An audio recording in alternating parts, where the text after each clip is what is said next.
Hello and welcome to episode number 15 of Prosperity by the Pint. I'm your host, Brice Carter. I've earned the marks of the CFP, which is Certified Financial Professional Planner. I am Chartered Financial Consultant, Certified Investment Management Analyst, and I am a self-proclaimed millennial money expert. This is the podcast where we talk about money, investing, business, and life success, all while having a cold beer. This week's episode, I am drinking Kingsville, which is a Canadian beer. I don't know if it's the name of the brewery is Kingsville Canadian Beer. I think it is. Kingsville Canadian Beer. That's the name of the brewery. And then this is the Kingsville Pale Ale, the KPA. It's out of Ontario. The brewery is newer. They were established in 2017. Happened to find this on the shelf at my local craft brewery hotspot and thought I'd give it a good old college try here. Every week I'm getting worse and worse at this whole pouring thing as my beer is overflowing. I poured it too fast and it's got a huge head on it now and it's just spilling on the table if you're listening, not watching. So rookie fail. But I'm excited about this week because it's another one of my Investing 101 episodes. This week we're talking Investing 101 bonds, what you need to know. So real quick, if you have not listened to these episodes, you should. Episode 6, Investing 101 Stocks. Episode 11, Investing 101 Mutual Funds and ETFs as kind of preludes to Investing 101 Bonds. We're going to keep doing Investing 101 episodes on various different topics. I think it's some of my more popular topics. Let me know what you want to hear about, though. You can email me at contact@fsgfranksamgeorgemichigan.com, contact@fsgmichigan.com, or send me a message at Prosperity by the Pint on Facebook. So real quick, let's recap stocks and let's recap ETFs and mutual funds. So stocks are ownership. When you buy shares of a company, let's just say Disney, because Disney was the example I used in my last episode. If you buy shares of Disney, become a part owner of Disney. As Disney grows its sales and profits and gross revenues and has better profit margins over time, but mostly as they grow their profits and earnings, owning a share of that company becomes more and more valuable. So as a part owner, if the company's becoming more valuable, your shares are worth more. So you grow your investment account. Contrary could be said if a company is not doing well and their profits and earnings are suffering, or they're maybe going through some traumatic issues such as bankruptcy. That's a bad one. Class action lawsuits, etc. Those can affect the profits and earnings, or at least the perception of the profits and earnings. So therefore, they are going to be going in the other direction, right? Which is not what you want with your investments. Now, funds, mutual funds and ETFs are investment companies essentially that pool your money with a bunch of other investors' money to make sure that you're more diversified. For example, if you have $1,000 to invest and you want to start investing in stocks, some stocks you can't even buy a fraction of a share for $1,000. I mean, Amazon share price is somewhere north of $1,500 per share. Berkshire Hathaway A shares, which is Warren Buffett's company, a couple $100,000 is going to cost you for one single share.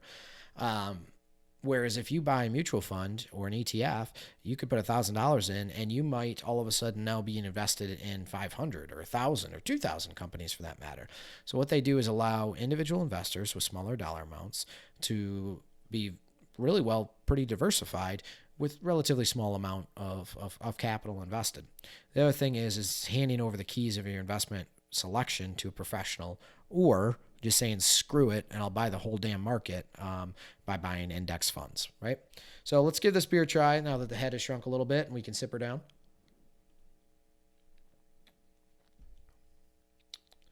That's kind of nice. I like that. That's lovely. It's a little bit piney, just a little bit of citrus. I'm going to have to give this a couple more sips here to know for sure, but I think I like this beer. Okay. So bonds 101. So stocks ownership, right? And mutual funds and ETFs are just an investment company that's buying stocks and or bonds. What are bonds though? So bonds are debt. So when you buy a bond and let's first talk about the issuers of bonds. So who sells bonds? Companies do. Microsoft sells bonds.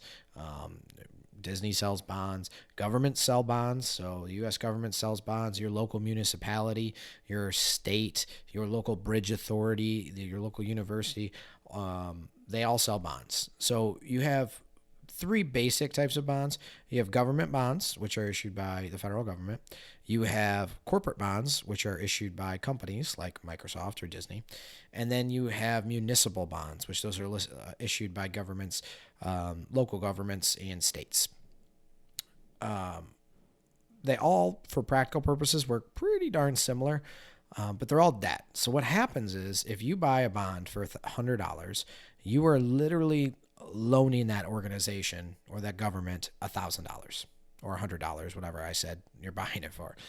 And just like you and I, we get a credit score, right? So you have a FICO score, and that FICO score determines what interest you're going to pay on your credit cards and your auto loans and your houses and all that stuff, right? If you are deemed to be have a good credit score, it's 750 or better, you might pay very small, very favorable interest rate. If you have shit credit and only have a 500 credit score, you're going to have to pay higher interest rate on things like your home and your autos and your personal debts. So as you're looking at companies and governments and municipalities, they all get a credit score too. They don't get FICO scores. They get credit scores ranging from AAA to AA to A, triple B, double B, so on and so forth. And the better credit quality they have, a AAA company is going to get to pay a lower interest rate on the money you're lending them than a lower credit quality company. So let's go through a specific example. So I looked up, I got on my bond program and looked up some bonds and just wanted to have a specific example. So in 2017, it was February of 17, Microsoft issued some new bonds. Now, Microsoft has $33 billion in free cash flow. Why do they need to borrow from you, right? Well, companies will sell bonds and raise capital because a lot of times if they want to do an expansion or maybe they just want to have more cash on hand, it's a lot of times cheaper for them to do that than go to a bank. Also, what bank has enough money to loan Microsoft how much cash that they're going to want to have on hand, right?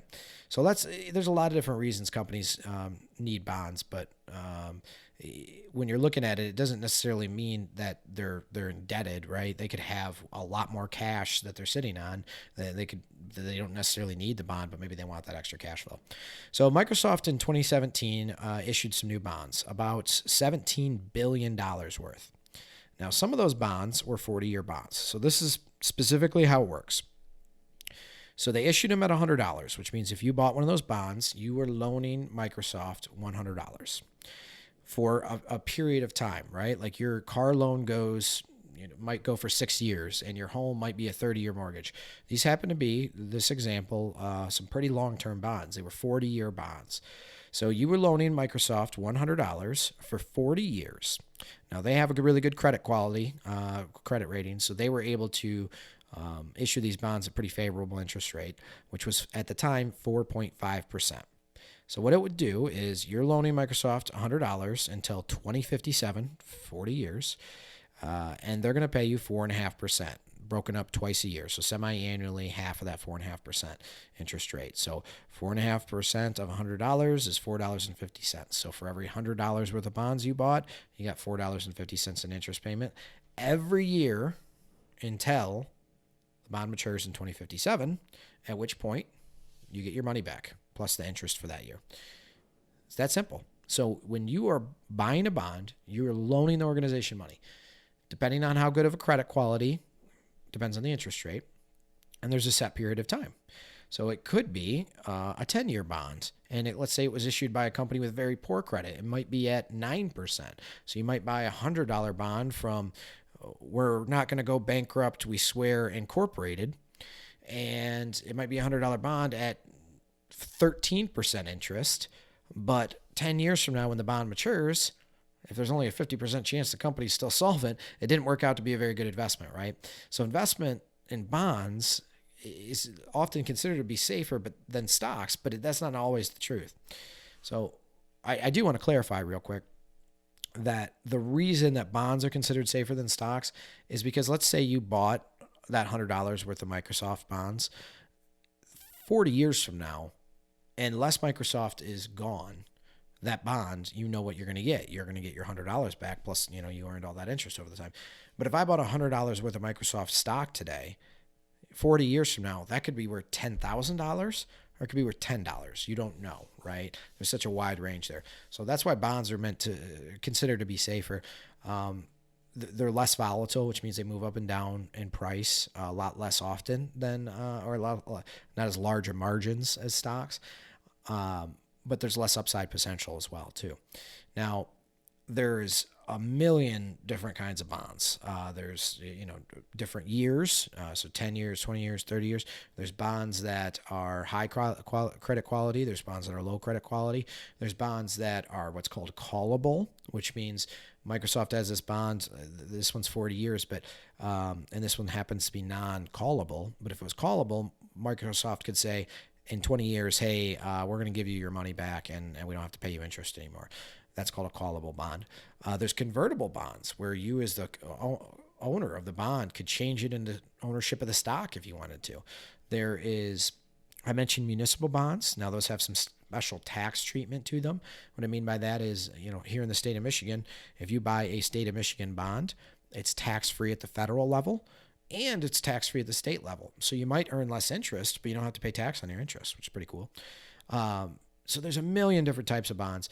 The premise of all of them is the same, is that you're loaning the institution or organization money.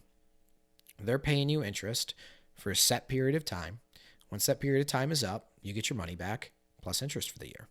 Unless the company goes bankrupt. If they go bankrupt, then you are SOL. You might only get 50% of your original investment back. But with bonds, you can look at credit quality and you can know pretty reasonably what the chances of you getting your money back are. Now, you're not going to get that right all the time, but if you were to buy a bond mutual fund, which is a mutual fund that specializes in buying bonds, and the average credit quality is AAA, and you look back historically, and 99.8% of companies that are AAA pay their interest payments and their full principal at the end, you know that you got probably a pretty conservative, pretty safe investment there. So now that you know how bonds work, should you own them? Like I said, bonds are meant to be a more conservative investment. It doesn't mean that they're bad by any means, but for the younger investors that are listening or the more aggressive investors, you probably shouldn't own them, or you probably should not own very much of them. As you get older, closer to retirement, closer to needing that money, beer break, then bonds should start to play a bigger role in your investment account. That's because they're meant to be a little bit more stable, a little bit safer, and you can still earn money in them. They're better than cash when it comes to that, usually. So you might want to own bonds if you're a more conservative investor. You might want to own them if you're an older investor, but if you're younger and aggressive, you're probably better off buying stocks. But that takes more of a one-on-one conversation. Like I said, if you have questions on that, just send me a message, send me an email. I'll be happy to try and answer some questions for you. Bonds really aren't that complicated. They're not talked about that often. I think that they're actually simpler than stocks. That being said, the way you buy and sell bonds can be more complicated than stocks, but I think they're pretty simple. It's just debt. That's all it is. Stocks are ownership, bonds are debt. You're loaning an institution money, they pay you money back. It's, the opposite of your mortgage, right? So I hope that makes sense. Be sure to subscribe. We're on iTunes, we're on Spotify, we're on Stitcher, we're on YouTube, you name it. And check out the website, fsgmichigan.com. Until next week, cheers.